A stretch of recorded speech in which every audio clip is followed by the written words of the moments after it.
Travel ke China tidak sah jika anda tidak mencuba makanan tempatan mereka, terutamanya makanan tradisional mereka. Makanan merupakan antara bahagian yang paling penting dalam kebudayaan. Jika di Malaysia, makanan tempatan yang susah untuk dijumpa di tempat lain adalah seperti nasi lemak, asam pedas, nasi dagang, nasi kerabu dan juga lontong kering. Makanan juga memberi refleksi kepada sesuatu budaya dan makanan juga sebenarnya diformulasikan mengikut lokasi sesuatu tempat. Sama seperti di China, makanan berbeza-beza boleh ditemui di provinsi yang berbeza. Malah makanan ruji antara orang di utara China dan selatan China pun sudah berbeza. Di utara China, makanan ruji mereka adalah tepung seperti mi dan roti, manakala makanan ruji bagi orang selatan China pula adalah nasi. Oleh itu, dalam episod kali ini kita akan menceritakan tentang restoran halal yang boleh didapati di Shanghai, China semasa anda travel. Dunia kulinari di Shanghai, China juga turut diwarnai dengan kepelbagaian menu tempatan yang menyelerakan lebih-lebih lagi jenis makanan halal Cina yang tidak berkesudahan. Sama dengan Beijing, Kunming dan Chengdu, kebanyakan restoran halal di bandar Shanghai dimiliki oleh etnik Muslim di China yang dikenali sebagai masyarakat Hui dan Uyghur. Shanghai dianggarkan mempunyai 70,000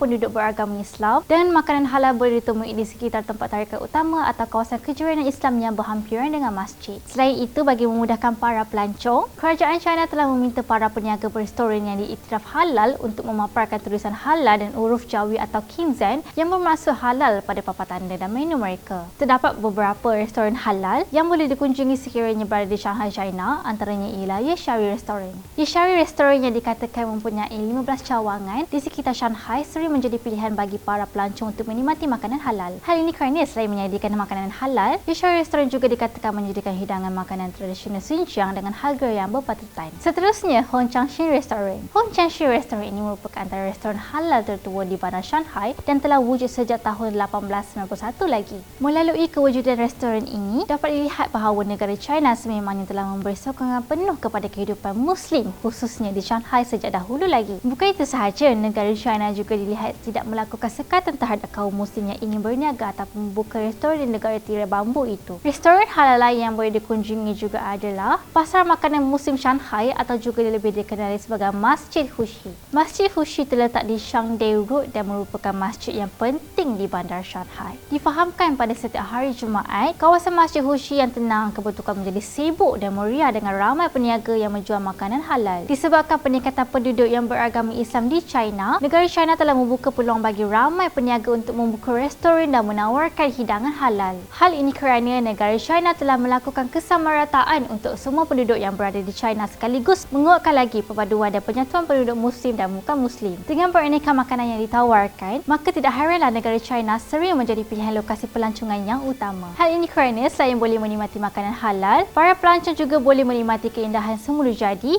kecanggihan teknologi dan keunikan budaya yang terdapat di negara China. Selamat melancong ke negara China.